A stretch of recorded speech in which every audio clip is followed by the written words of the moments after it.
So I want to start off by saying welcome back to the channel, and if you're new here, welcome. If you're a fanatic of everything entertainment, this is the channel for you. But in today's movie review, we'll be talking about 2022's Terrifier 2.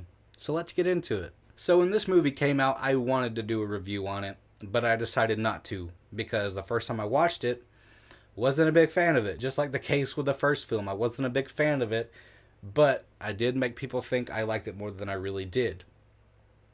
This one, I was just like, nope, I'm not talking about this movie because I think I gave it like a 4.5, 5 out of 10. I think I was nice and gave it like a 3 out of 5 on Letterboxd. So like either way, has my opinion changed? We'll find out. But before we get into it, I just want to show this off. I've been wearing Art the Clown earrings in the last 2 reviews. I've been wearing this Terrifier 1 shirt.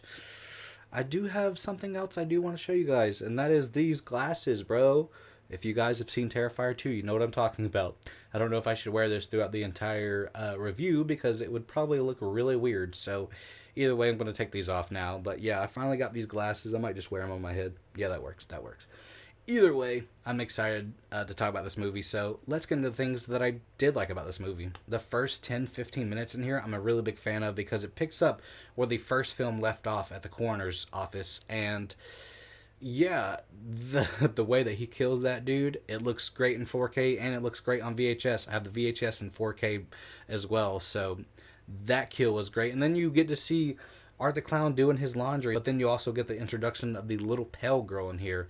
So that was cool to see him have a sidekick, and thankfully she doesn't overshadow Art the Clown.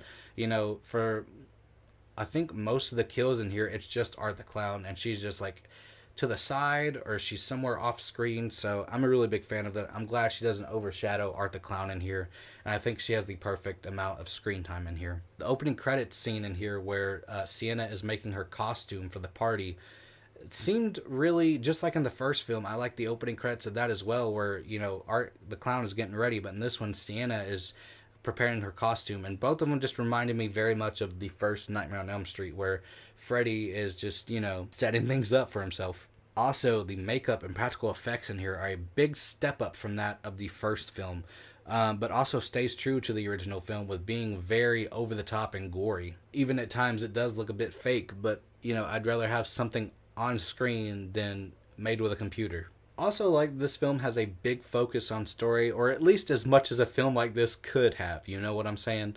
We do have a very heavy family drama aspect to it, and I'm a big fan of it. You know, originally when I heard about that, I'm like, it's cool that we have a story, but do we really need that? Yes, we did, because I love this family in here. Sienna and her brother and her mother, I think they are all really great in here. The mother especially, I'm not saying she's 100% a great representation of a single mother, but at times she did remind me of my mother whenever my parents split. So I don't know what that says, but I like that this is a realistic depiction of a single mother than, you know, something that Hollywood would show. Also, it helps that this movie has a minimum budget of $250,000, which is almost 10 times as much as that of the first film. And it shows in the set design, it shows in the camera angles, and it shows in the lighting as well, because this is only like 1 or 2% of this, what this movie does. I can't do it justice, but I do love my blue lights, or my RGB lights. I've been setting them to blue because I like the way that this looks. But the set design in here, the lighting in here, it surpasses the original film, but tenfold. The kills in here are more maniacal than that of the first film. Like I said in my last review, the first film had the hacksaw scene. This one has the bedroom scene. And I've said this multiple times within the last week or two, and I'm sorry if my family is listening, but, or at least for all these reviews, I'm sorry, but if a dude getting his dick cut off is not the worst thing in your movie, you have a pretty fucked up movie. Okay? That's what I have to say about this movie, and that's what I have to say about Cannibal Holocaust. If that is not the worst thing in your movie, you have a fucked up movie. And I'm a fan of it. Or at least the Terrifier film. I'm not a big fan of Cannibal Holocaust. Also, we can't talk about this movie without talking about Art the Clown. David Howard Thornton himself. And I'm hoping to meet Damien Leone and David Howard Thornton in February, because Days of the Dead is going to be here in Atlanta. I think it's here like next week as well, but I won't have the money. I'm gonna try and save up as much money as I can to hopefully get them to sign my VHS of Terrifier 2. That would be great. It'd be cool to have the 4K signed, but I'd much rather have the VHS signed because I like Damien Leone's introduction to that. But sorry, that's besides the point. David Howard Thornton. David Howard Thornton is the man. Thank you for everything that you do as Art the Clown. That's all I have to say. I love Art the Clown in here. Not saying that here recently my attitude and everything that I do is based off Art the Clown, but I don't know. I love the dude. Okay, he is very David Howard Thornton says is very scampy. That's perfect. Okay, perfect representation of Art the Clown. Also, the music and score in here, once again, the music is done by Paul Wiley. I listened to half the soundtrack and I loved it. I gotta listen to the other half sometime soon, maybe while I'm editing this, because thankfully it's all instrumental for the most part. Usually when I'm trying to edit and then I'm listening to a song with lyrics in it, it's hard for me to really focus, but if it's an instrumental, that's even better. And then I love the cameos in here. You have Felissa Rose as the principal or vice principal in here. I hate that she's only on screen for like a minute or two, but she's great in here. I hope to meet her someday too, because even though I still haven't seen Sleepaway Camp because I've been spoiled by the ending, I don't know if I'm ever going to watch Sleepaway Camp, but I am interested in watching the franchise. I don't know yet, but Felissa Rose just seems like a very down-to-earth person, and I love seeing her in here. But the last thing I want to bring up in here is the last like 15-20 minutes, the ending with the set location at an abandoned amusement park, theme park.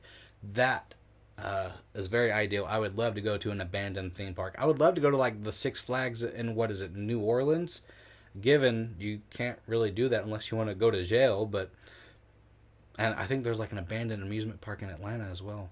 I'm not sure. I would love to go, but I don't want to go to jail. But either way, I love the set design in here. I just love the setting, okay? Every time that there's like amusement parks in horror, I'm a fan. Like Zombieland or Hellfest, I love that. And I just love the way that this looks in here. I think it's a perfect way to end this film. And then it turns out that Terrifier is a ride in here. That's awesome. Same font and everything too. So with that being said, let's move on to the things that I'm mixed on with this film. So I'm going to put this in the mixed aspects because it just went on for a little too long. The major kill in here, the bedroom scene. The first time I watched it, I was deeply disturbed, and I'm like, I don't know if I'll ever rewatch this. I don't know if I'm ever going to get any enjoyment out of it because it just went on for way too long. But either way, I was a fan. The side characters in here, I'm really mixed on because I'm a fan of like half of them. I love Allie in here. I like the vice principal in here, played by Felissa Rose. The mother in here was great. You know, can't count her as a main character, but she's a very strong supporting character. You know, those are ones that I'm a fan of. But honestly, hate Sienna's friend Brooke in here. I don't know. Everyone else for the most part I'm a fan of. I'm just not a big fan of Brooke.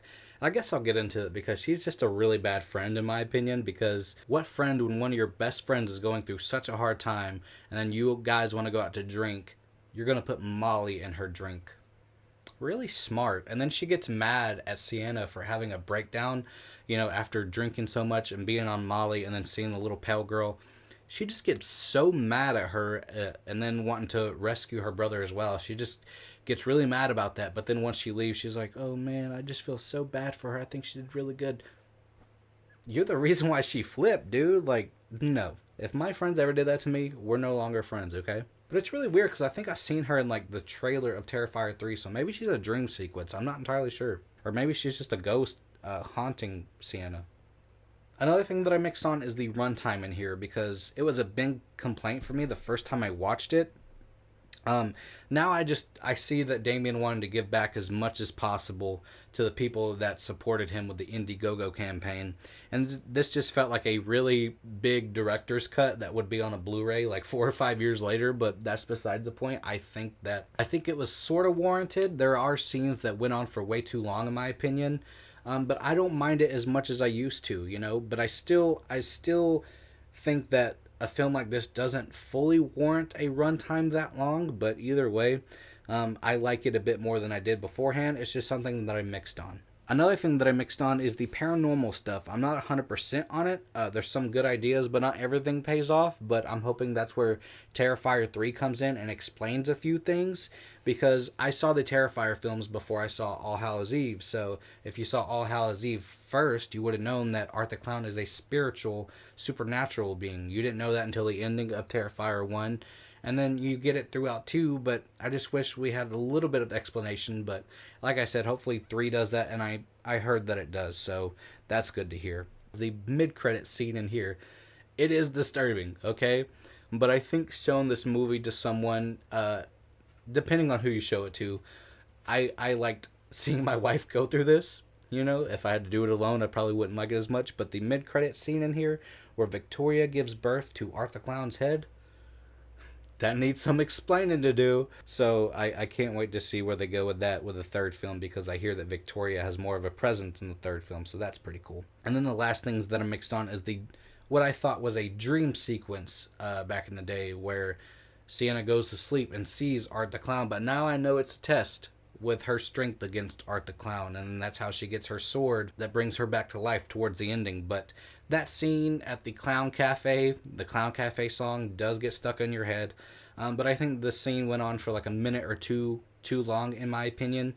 They could have trimmed it quite a bit, but I get why it was in there. It's very integral to the plot, but I wish they could have done something else with it. But it is cool that this is the big scene in here. You know, this is the one that they needed $50,000 for, but then that just went way over its head, and they got like a $250,000 budget because of how everyone gave money to it, and I thought that was great. And then this is something that I was negative on beforehand, but I'm sort of mixed on in here. The use of the Tommy gun in here, or just guns in general. I do like Barbara's death in here, which is Sienna's mom. That I was caught off guard with, and then what Art the Clown does to her face, but that's besides the point. Can't look at mashed potatoes the same anymore. I say that, but I still love to eat mashed potatoes. It's really weird, I know. I'm getting a little bit off topic. His use of a Tommy gun, the first time I watched it, I didn't like it at all, because I'm like, he doesn't need a gun. I'm coming around to him having a gun. That's why it's in the mixed aspects. But yeah, I do like the use of the Tommy gun, because it just felt like very gangster-like. And then with that being said, let's move on to the things that I didn't like about this film. It reveals more questions than it does answers. It's cool that we do get some backstory with Art. Not much. It's like 5%, if that. But in the end, it still frustrates you a little bit. But hopefully in 3, like I said before, they change that up and answer some questions that we really do need some answers for. Not everything, okay? You can leave some things up to interpretation, but I need like 25% explanation, and then I think I can do the rest. I already brought this up beforehand. Sienna's friend, Brooke, not a fan of her whatsoever. I already explained that. But Brooke's boyfriend in here, his attitude change was really weird, because at first you would think he was this regular college frat dude that's just a dickhead, but he seems like a really good person, especially towards Sienna and Brooke. Like, he understands and he wants to help Sienna even after her freak out, you know what I'm saying? He wants to help her find her brother as well. But once Sienna leaves the car, he just starts thinking with his other head, and he just doesn't really care. And she was like, and then Brooke's like, I hope that Sienna's okay. And he's like, who cares? Come on, dude. You introduced yourself as a really cool dude, even though I thought you were going to be a dickhead. And then it just turns out he's going to be a dickhead in the end. Cool. But his death, like I said beforehand, if a dude getting his dick cut off is not the worst thing in your movie, you got a pretty fucked up movie. But with that being said, I'm going to be giving Terrifier 2 an overall grade of a 76%.